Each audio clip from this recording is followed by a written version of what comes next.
De Notorious B.I.G. a David Carradine e Tupac Shakur, a morte de celebridades pode gerar tanto drama e controvérsia quanto suas vidas. Sabe o que estou dizendo é que, nessa situação, estamos vivendo em uma zona de guerra. Por isso, neste vídeo, listarei 5 estrelas que morreram em circunstâncias suspeitas e tentarei descobrir o que realmente aconteceu. Vamos ao que interessa. Tupac Shakur. Antes de nos aprofundarmos nos detalhes chocantes do assassinato de Tupac Shakur, é importante entender os eventos que levaram àquela fatídica noite em Las Vegas. Tupac, acompanhado de Marion Suge Knight, chefe da Death Row Records, assistiu à luta de boxe entre Bruce Seldon e Mike Tyson no MGM Grand, em Las Vegas, Nevada. Mal sabiam eles que essa noite prepararia o palco para uma trágica cadeia de eventos. Ao saírem da luta, um dos sócios de Knight, Trevon Tree Lane, membro da gangue M.O.B. Pirus, de Compton, Califórnia, viu Orlando Baby Lane Anderson, membro da gangue rival Southside Compton Crips, no saguão do MGM Grand. Esse encontro daria início a uma briga violenta que teria consequências de longo alcance. No início daquele ano, em julho de 1996, Anderson e um grupo de Southside Crips haviam tentado roubar Lane em uma loja Foot Locker no shopping Lakewood Center, em Lakewood, Califórnia. Lane não perdeu tempo em informar Tupac sobre a presença de Anderson, e sem hesitar, Tupac confrontou Anderson no saguão. Ele perguntou a Anderson se ele era do Sul, referindo-se aos Southside Crips, e deu um forte soco em seu rosto, derrubando-o no chão. A situação se agravou rapidamente quando a comitiva de Shakur, incluindo Knight, juntou-se à agressão a Anderson. Toda a briga foi capturada no sistema de vigilância por vídeo do MGM Grand, um registro assustador da violência que logo se desenrolaria. Os seguranças do hotel acabaram intervindo e separaram a briga, mas a tensão entre as gangues rivais havia chegado até um ponto de ebulição. Após a briga, Shakur voltou ao seu hotel, o Luxor Las Vegas, onde revelou seu envolvimento na briga com Anderson à sua namorada, Kidada Jones. Ele havia prometido voltar para ela depois de entrar no MGM Grand, mas agora tinha um plano diferente em mente. Shakur trocou de roupa e saiu com Knight em um sedã BMW, rumo ao Clube 662, que era de propriedade de Knight, para se apresentar em um show beneficente. Mal sabiam eles que sua decisão de deixar a segurança do hotel teria consequências terríveis. Por volta das 23 horas às 23 horas e 5 minutos, Shakur e Knight foram parados no Las Vegas Boulevard por policiais da patrulha de bicicleta, do Departamento de Polícia Metropolitana de Las Vegas. O motivo da parada foi o som alto do carro e a ausência de placas de identificação. Embora as placas tenham sido encontradas no porta-malas do carro de Knight, a festa foi liberada sem ser citada alguns minutos depois. Às 23 horas e 10 minutos, enquanto estava parado em um sinal vermelho no cruzamento da East Flamingo Road com a Koval Lane, um veículo ocupado por 2 mulheres parou no lado esquerdo do novíssimo BMW 751L de 996 de Shakur. Shakur, conhecido por seu carisma e charme, trocou palavras com as mulheres e até as convidou para se juntarem a ele no Clube 662. Mal sabia ele que essa interação aparentemente inocente seria sua última. Apenas 5 minutos mais tarde, às 23 horas e 15 minutos, um Cadillac branco de 4 portas, de modelo antigo, parou ao lado direito de Knight. O atirador, sentado no banco de trás do Cadillac, baixou a janela e rapidamente disparou tiros de uma Glock 22.40S e W contra o BMW de Shakur. As balas acertaram seu alvo, atingindo Shakur 4 vezes. 2 no peito, 1 no braço e 1 na coxa. Uma das balas perfurou seu pulmão direito, causando graves danos internos. Knight também foi atingido pela fragmentação dos tiros. Apesar dos ferimentos e de um pneu furado em seu veículo, Knight conseguiu levar Shakur e a si mesmo a 1 milha de distância do local do crime, até o Las Vegas Boulevard e a Harmon Avenue. Eles foram novamente parados, dessa vez pela Bike Patrol, que imediatamente chamou os paramédicos pelo rádio. Os paramédicos e a polícia chegaram ao local e levaram Shakur e Knight às pressas para o University Medical Center of Southern Nevada. Foi uma corrida contra o tempo para salvar a vida de Shakur, mas, tragicamente, seus ferimentos eram muito graves. Ele foi fortemente sedado, colocado em máquinas de suporte à vida e, por fim, colocado em coma induzido. Apesar dos esforços da equipe médica, Shakur sucumbiu aos ferimentos 6 dias depois, em 13 de setembro de 1996, às 16 horas e 3 minutos. As consequências do assassinato de Tupac foram marcadas pelo choque e pela incredulidade.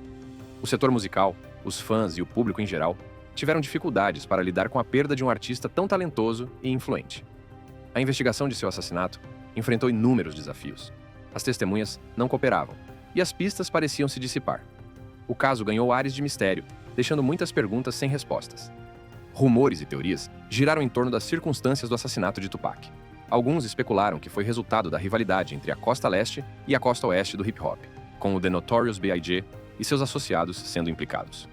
Outros acreditavam que se tratava de um ataque direcionado a Suge Knight, orquestrado para obter o controle da Death Row Records. A verdade permaneceu indefinida, e a investigação esbarrou em obstáculos a todo momento. Além disso, há alegações de que a morte de Tupac foi encenada e que ele ainda está vivo.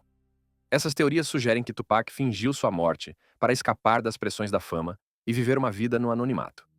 No entanto, não há provas concretas que sustentem essas alegações, e elas são, em grande parte, alimentadas por especulações e desejos. Apesar de sua morte prematura, a influência e o legado de Tupac só se fortaleceram com o passar dos anos. Sua música continua a repercutir entre o público, e suas palavras ainda têm peso e relevância. Seus álbuns como Me Against the World e All Eyes on Me são considerados clássicos e resistiram ao teste do tempo. O impacto de Tupac vai além da música. Ele era um artista multifacetado que se dedicava à atuação, à poesia e ao ativismo. Suas atuações em filmes como Juice e Poetic Justice mostraram seu talento e versatilidade como artista. O ativismo e a franqueza de Tupac em relação a questões de justiça social inspiraram uma nova geração de artistas a usar sua plataforma para a mudança. Marilyn Monroe. Nos dias que antecederam sua trágica morte, os supostos relacionamentos românticos de Marilyn Monroe com o presidente John F. Kennedy e seu irmão, o procurador-geral Robert Kennedy, tornaram-se objeto de intensa especulação e fascínio. De acordo com Anthony Summers, biógrafo de Monroe, e com as revelações apresentadas em The Mystery of Marilyn Monroe, The Unheard Tapes, Monroe confidenciou a um amigo que estava muito apaixonada e que iria se casar com Bob Kennedy. Essa revelação chocante lança luz sobre a profundidade dos sentimentos de Marilyn pelo irmão mais novo de Kennedy e levanta questões sobre a natureza do relacionamento entre eles. No documentário, a governanta de Monroe, Eunice Murray, revela em uma fita que Robert Kennedy estava presente na casa de Monroe à tarde, no dia em que ela morreu. Essa revelação acrescenta uma nova camada de intriga à história, sugerindo que a conexão com Kennedy pode ter desempenhado um papel significativo nos eventos que levaram à morte de Monroe. Além disso, Murray revela que Kennedy e Monroe tiveram uma briga terrível no dia de sua morte. Os detalhes exatos dessa briga permanecem desconhecidos, mas sugerem um relacionamento tumultuado entre os dois. Será que a discussão entre eles contribuiu para o estado de espírito de Marilyn naquela noite fatídica? O documentário também confirma que Kennedy voou para o aeroporto em um helicóptero por volta das 2 ou 3 horas da manhã na noite da morte de Monroe. Isso levanta questões sobre sua partida repentina e se ela estava relacionada aos trágicos eventos que se desenrolaram posteriormente. Kennedy estava tentando se distanciar da situação ou havia algo mais sinistro em jogo? O suposto envolvimento dos Kennedy na vida de Marilyn Monroe há muito tempo é objeto de especulação. Algumas teorias sugerem que o relacionamento de Monroe com os irmãos Kennedy representava uma ameaça à segurança nacional, pois havia o temor de que ela tivesse ligações com o comunismo. Essas teorias propõem que a morte de Monroe pode ter sido orquestrada para proteger o governo Kennedy de possíveis escândalos. No entanto, é importante observar que essas alegações não foram comprovadas e são baseadas em especulações e evidências circunstanciais. A verdadeira natureza dos relacionamentos de Monroe com os Kennedy e o envolvimento deles em sua morte continuam envoltos em mistério. Algumas teorias sugerem que a morte de Monroe pode ter sido orquestrada para silenciá-la e evitar possíveis revelações, que poderiam ter tido consequências de longo alcance para o governo Kennedy. Os temores do governo quanto aos vínculos de Monroe com o comunismo podem ter desempenhado um papel significativo nos eventos que levaram à sua morte prematura. No entanto, é importante abordar essas teorias com cautela, pois as evidências concretas que ligam Monroe a quaisquer atividades subversivas permanecem indefinidas. A verdadeira extensão do envolvimento de Monroe em questões políticas e os temores do governo sobre seus vínculos com o comunismo podem permanecer para sempre um assunto de especulação e conjectura. Ainda assim, a morte de Marilyn Monroe, em 5 de agosto de 1962, continua sendo um dos casos mais desconcertantes e controversos da história de Hollywood. A narrativa oficial afirma que Marilyn Monroe morreu por suicídio, com um frasco vazio de pílulas para dormir encontrado em sua mesa de cabeceira. No entanto, os detalhes que cercam sua morte têm sido objeto de intenso escrutínio e especulação. O documentário da Netflix, The Mystery of Marilyn Monroe, The Unheard Tapes, desafia a linha do tempo oficial e apresenta uma nova perspectiva sobre os eventos que levaram ao seu trágico fim. De acordo com o documentário, o gerente de relações com a imprensa de Monroe, Arthur Jacobs, falsificou a cronologia de sua morte. Um atendente do Hollywood Bowl alertou Jacobs por volta das 22h30 de 4 de agosto de que algo estava terrivelmente errado. Isso contradiz a descoberta do corpo sem vida de Monroe, amplamente divulgada, às 3h30 da manhã. A revelação levanta questões sobre o que realmente aconteceu durante aquelas horas cruciais e se houve uma tentativa deliberada de manipular a narrativa oficial. Além disso, vários membros da equipe da ambulância confirmam que Monroe foi levado ao hospital de ambulância no final da noite, ainda com vida, mas morreu tragicamente no caminho. Essa revelação desafia a crença amplamente difundida de que Monroe morreu em sua casa e levanta dúvidas sobre a precisão da causa oficial da morte. Embora as evidências concretas que sustentam essas teorias sejam escassas, o fascínio duradouro pela morte de Monroe demonstra o fascínio duradouro do enigmático ícone de Hollywood. As perguntas sem resposta e os relatos conflitantes continuam a alimentar a especulação e a manter o mistério vivo. A vida de Marilyn Monroe pode ter sido tragicamente interrompida, mas seu impacto na cultura popular e no mundo do entretenimento continua a ressoar até hoje. A imagem icônica de Marilyn Monroe, com seu cabelo loiro platinado, lábios vermelhos e beleza cativante, tornou-se sinônimo de glamour e sensualidade. Sua mistura única de vulnerabilidade e carisma cativou o público e fez dela um símbolo duradouro de feminilidade e fascínio. As atuações de Monroe na tela, como Gentlemen Prefer Blondes e Some Like It Hot, mostraram seu talento cômico e solidificaram seu status como uma lenda de Hollywood. Além de sua carreira cinematográfica, as lutas pessoais e a morte prematura de Monroe acrescentaram camadas de complexidade ao seu legado. O mistério que envolveu sua morte só aumentou o fascínio por sua vida e contribuiu para o mito duradouro que a cerca. A trágica história de Monroe se tornou um conto de advertência sobre os perigos da fama e o lado sombrio do setor de entretenimento. O impacto de Monroe se estende para além do reino do cinema e para o mundo da arte. Artistas como Andy Warhol e Richard Avedon a imortalizaram em suas obras, capturando sua essência e transformando-a em um ícone cultural duradouro. A imagem de Monroe foi reproduzida inúmeras vezes, tornando-se um símbolo de beleza, desejo e fascínio pela celebridade. Bob Saget. Desde sua personalidade vibrante até os eventos chocantes que levaram à sua morte, a história de Bob Saget cativa a todos nós.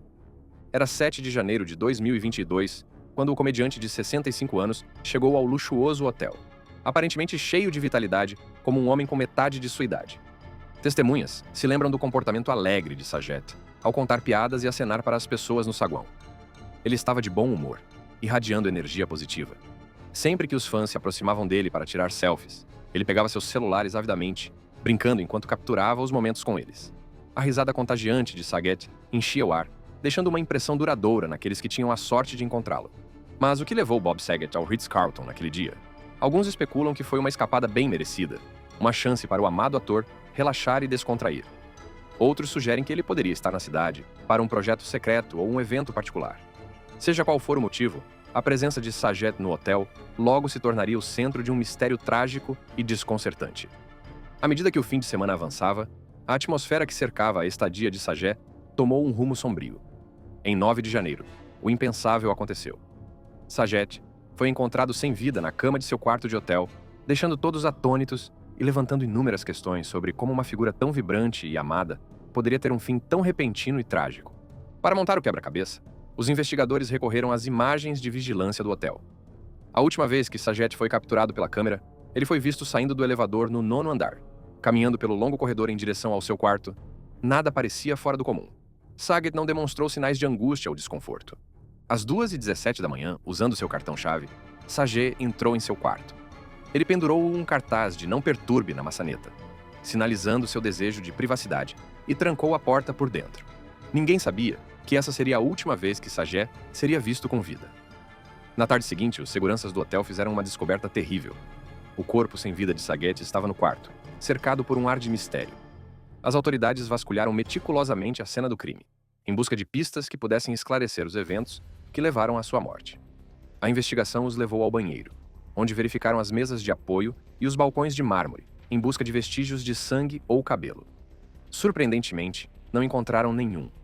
Essa descoberta os levou a acreditar que Saget pode ter perdido a consciência no banheiro, caindo de costas no piso de mármore implacável, o que resultou no traumatismo craniano fatal. Mas o que aconteceu depois? Saget recuperou a consciência, tropeçou na cama e perdeu a consciência mais uma vez? A linha do tempo sugere que ele pode ter falecido por volta das 4 horas da manhã. aproximadamente 12 horas antes de seu corpo ser descoberto. Enquanto a investigação sobre a misteriosa morte de Bob Saget continua, as pessoas próximas ao ator preferem se concentrar nas lembranças queridas que compartilharam com ele.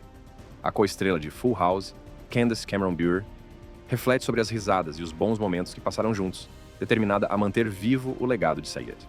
Agora, vamos nos aprofundar nos resultados da autópsia e na decisão sobre a trágica morte de Bob Saget. O médico legista Joshua Stephanie realizou um exame minucioso do corpo de Saget, revelando detalhes cruciais que esclareceram as circunstâncias de sua morte. De acordo com o relatório da autópsia, a causa da morte de Saget foi um traumatismo craniano. A gravidade de seus ferimentos era evidente, com fraturas graves na parte de trás da cabeça e ao redor dos olhos. Essas descobertas indicaram um impacto significativo que acabou sendo fatal. O Dr. Stephanie enfatizou que a morte de Saget foi considerada um acidente, sem relação com drogas ilícitas ou toxinas. A ausência de tais substâncias em seu corpo corroborou ainda mais essa conclusão. A decisão afastou qualquer noção de jogo sujo ou dano intencional, deixando os investigadores concentrados em entender os eventos que levaram ao traumatismo craniano fatal. Os resultados da autópsia levantaram uma série de questões. Como Saget sofreu ferimentos tão graves? Que circunstâncias levaram ao traumatismo craniano contundente que acabou tirando sua vida? Essas perguntas persistiram, alimentando um mistério em torno de sua morte prematura.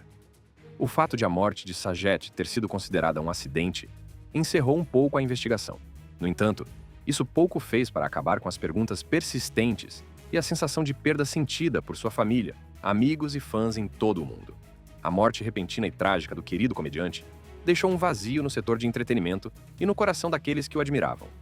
A morte repentina e trágica de Bob Saget causou um impacto profundo naqueles que o conheciam e no setor de entretenimento como um todo. Quando a notícia de seu falecimento se espalhou, uma onda de choque e tristeza tomou conta dos corações de fãs e colegas. A perda de um comediante e amigo tão querido deixou um vazio indelével que será sentido nos próximos anos. Colegas e amigos se manifestaram para compartilhar suas reflexões sobre a vida e o legado de Bob Saget. A co-estrela de Full House, Candace Cameron Bure, que interpretou sua filha na tela, expressou sua profunda tristeza e compartilhou lembranças sinceras do tempo que passaram juntos. Ela descreveu Saget não apenas como um ator talentoso, mas também como uma alma gentil e generosa que trazia risos e alegria a todos ao seu redor. Outras pessoas do setor de entretenimento também prestaram homenagem ao impacto de Saget. Comediantes e colegas atores compartilharam histórias sobre seu gênio cômico e a profunda influência que ele teve em suas próprias carreiras. A capacidade de Saget de fazer uma transição perfeita entre seriados familiares e comédias stand-up mais ousadas demonstrou sua versatilidade e talento. Além de suas conquistas profissionais, Saget era conhecido por seus esforços filantrópicos e dedicação a causas beneficentes. Ele usou sua plataforma para aumentar a conscientização e o apoio a várias organizações, deixando um impacto duradouro na vida dos necessitados. Sua generosidade e compaixão eram evidentes dentro e fora das telas. A perda de Bob Saget serve como um lembrete da fragilidade da vida e da importância de valorizar cada momento. Sua morte repentina fez com que muitos refletissem sobre suas próprias vidas e o legado que esperam deixar para trás. É um lembrete forte para abraçar o riso, espalhar a bondade e aproveitar ao máximo todas as oportunidades. Notorious B.I.G. Desde a rixa entre a Costa Leste e a Costa Oeste, até as circunstâncias misteriosas de seu assassinato, exploraremos os detalhes chocantes e as perguntas sem respostas que continuam a assombrar esse caso. Prepare-se para mergulhar no cativante mundo da misteriosa morte de Notorious B.I.G. Antes da fatídica noite de 9 de março de 1997, houve uma série de eventos que prepararam o cenário para a misteriosa morte de Notorious B.I.G. Vamos dar uma olhada mais de perto na linha do tempo que levou àquela noite trágica. Em fevereiro de 1997, Christopher Wallace, também conhecido como Notorious B.I.G., viajou para Los Angeles, Califórnia, para promover seu aguardado segundo álbum de estúdio, Life After Death. Esse álbum foi criado para solidificar seu status como um dos maiores rappers de seu tempo. Como parte de seus esforços promocionais, ele também planejava filmar um videoclipe para o single principal, Hypnotize. Durante uma entrevista de rádio no programa The Doghouse da KLD de São Francisco, Wallace expressou sua preocupação com sua segurança. Ele revelou que havia contratado seguranças não apenas por causa da briga entre a Costa Leste e a Costa Oeste do hip-hop, mas também devido ao assassinato de Tupac Shakur, ocorrido 6 meses antes. Wallace entendeu que a segurança era uma necessidade para celebridades de alto nível como ele. A tensão entre as cenas de rap da Costa Leste e da Costa Oeste estava no auge. Notorious B.I.G., que representava a Costa Leste, e Tupac Shakur, que representava a Costa Oeste, estavam no centro dessa amarga disputa.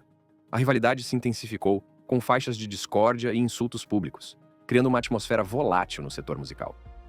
Em 7 de março de 1997, apenas 2 dias antes de sua morte, Notorious B.I.G. compareceu ao Soul Train Music Awards de 1997. Quando subiu ao palco para entregar um prêmio a Toni Braxton, foi recebido com vaias por alguns membros da plateia. Esse incidente destacou a intensidade da briga entre a Costa Leste e a Costa Oeste, e o efeito polarizador que teve sobre os fãs. Na manhã seguinte, Notorious B.I.G. estava programado para viajar para Londres. No entanto, seus planos tomaram um rumo inesperado. Em vez de ir para o aeroporto, ele e a comitiva da Bad Boy Records participaram de uma pós-festa organizada pela revista Vibe, Quest Records e Tanqueray Jean no prestigiado Peterson Automotive Museum, no bairro de Carthay Circle, em Los Angeles. A lista de convidados para esse evento repleto de estrelas era extensa, com a presença de nomes notáveis da indústria da música e do entretenimento. Faith Evans, Queen Latifah, Aaliyah, Chris Tucker, os irmãos Wayans, Genuine, Irv Gotti, Jewel, Jermaine Dupri, The Lox, Da Brat, Escape, Missy Elliott, Timbaland, Goody Mob, Martin Lawrence, Kenny Burns, Russell Simmons, Ricky Bell, DJ Clue, Jay Flex, Clark Kent, DJ Quick, Ed Lover e membros das gangues Bloods e Crips estavam entre as mais de 1.000 pessoas presentes. O fotógrafo Eric Johnson, que deveria ter fotografado Notorious B.I.G. durante sua estada em Los Angeles, revelou que recebia ameaças de morte constantemente, o que o impossibilitou de identificar um local seguro para a filmagem. Essa revelação assustadora enfatizou ainda mais o ambiente perigoso que cercou o rapper durante seus últimos dias. Foi na noite de 9 de março de 1997 que ocorreu a tragédia. Notorious B.I.G. deixou a pós-festa em 2 Chevrolet GMC Suburbans verdes, indo para uma pós-festa na casa de Steve Stout, em Hollywood Hills. O Corpo de Bombeiros de Los Angeles havia encerrado a festa mais cedo, devido ao fumo, à música alta e à superlotação. Notorious B.I.G. estava no banco do passageiro da frente de um dos utilitários esportivos, acompanhado de seus sócios, Damian D. Rock Butler, Lil Cease, do Junior MAFEA, e do motorista Gregory G. Money Young. Quando as ruas ficaram lotadas de pessoas saindo do museu, o utilitário esportivo de Notorious B.I.G. parou em um sinal vermelho na esquina da Wilshire Boulevard, com a South Fairfax Avenue. A apenas 50 metros de distância, um Chevrolet Impala SS de 1994 a 1996, de cor escura, parou ao lado do Suburban. Em questão de segundos, o motorista do Impala, um homem negro, baixou a janela, sacou uma pistola 9mm de aço azul e abriu fogo contra o SUV. 4 balas atingiram Notorious B.I.G., alterando para sempre o curso da história da música. Em uma tentativa desesperada de salvar sua vida, a comitiva de Notorious B.I.G. o levou às pressas para o Cedars-Sinai Medical Center. Os médicos realizaram uma toracotomia de emergência, mas seus esforços foram em vão. Com apenas 24 anos de idade, Christopher Wallace, o Notorious B.I.G., foi declarado morto a 1h15 da manhã. O relatório da autópsia, divulgado anos depois, revelou a extensão dos ferimentos infligidos ao Notorious B.I.G. 3 dos 4 tiros não foram fatais, com uma bala atingindo seu antebraço esquerdo, outra atingindo suas costas e saindo pelo ombro esquerdo, e uma terceira atingindo sua coxa esquerda. Entretanto, a 4ª bala foi fatal, entrando pelo quadril direito e causando graves danos ao cólon, fígado, coração e pulmão esquerdo. O assassinato de Notorious B.I.G. causou um choque no setor musical e deixou um vazio que jamais poderá ser preenchido.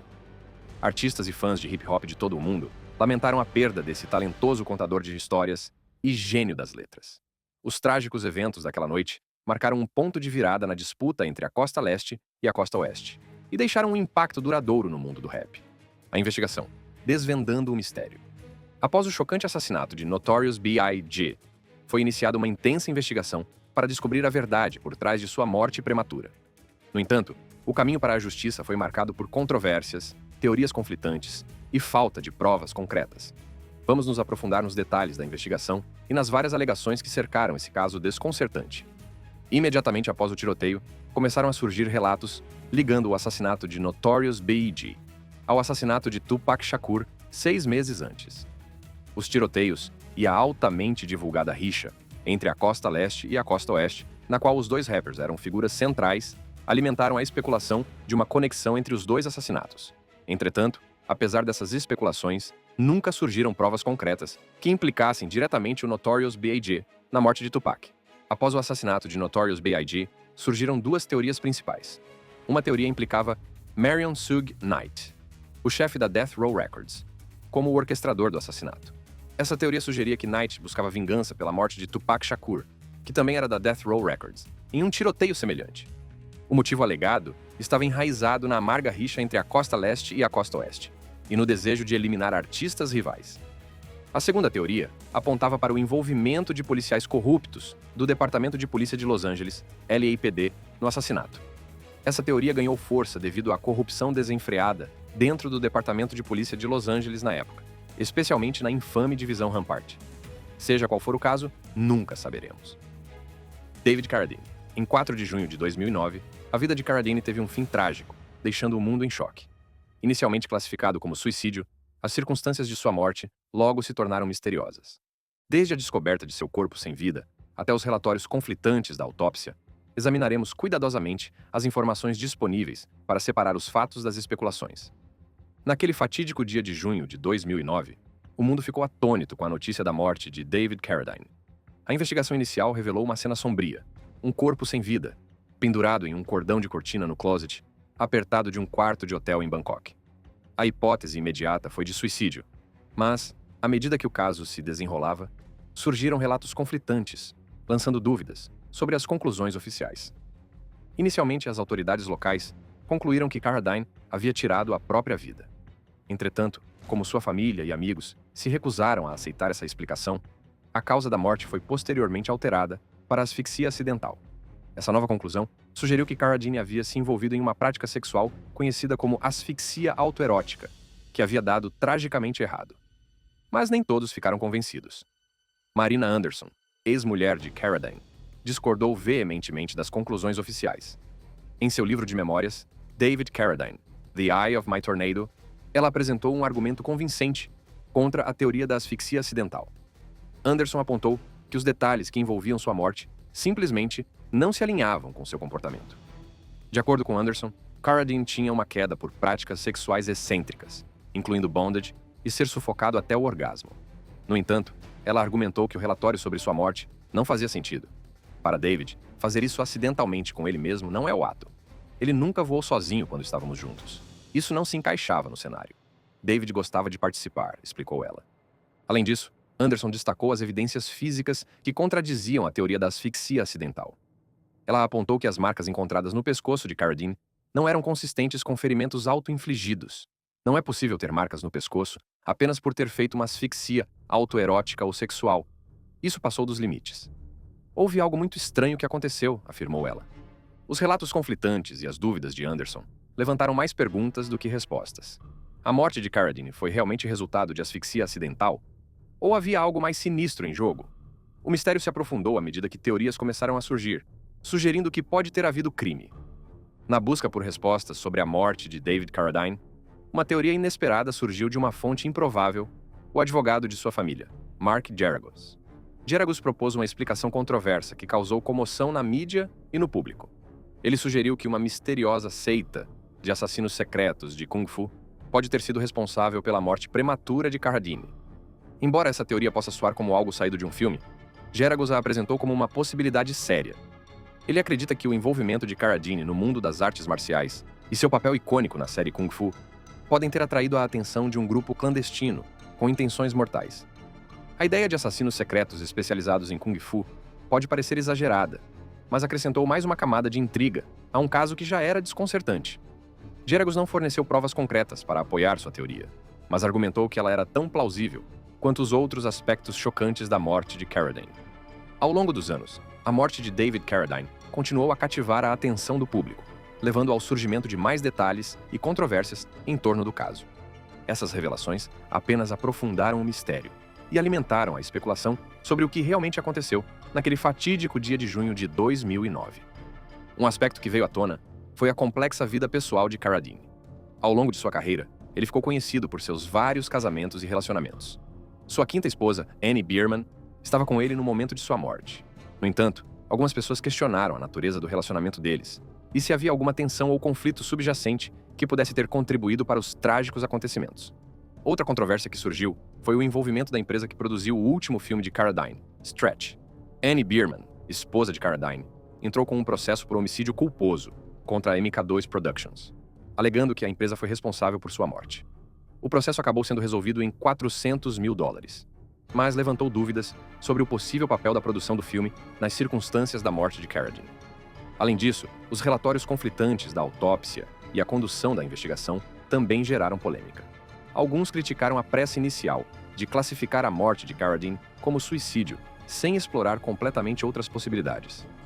A mudança na causa da morte, de suicídio para asfixia acidental, levantou dúvidas sobre o rigor e a precisão da investigação.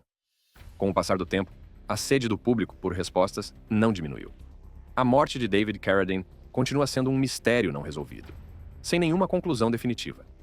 As teorias continuam a circular e os debates persistem sobre o que realmente aconteceu naquele quarto de hotel em Bangkok.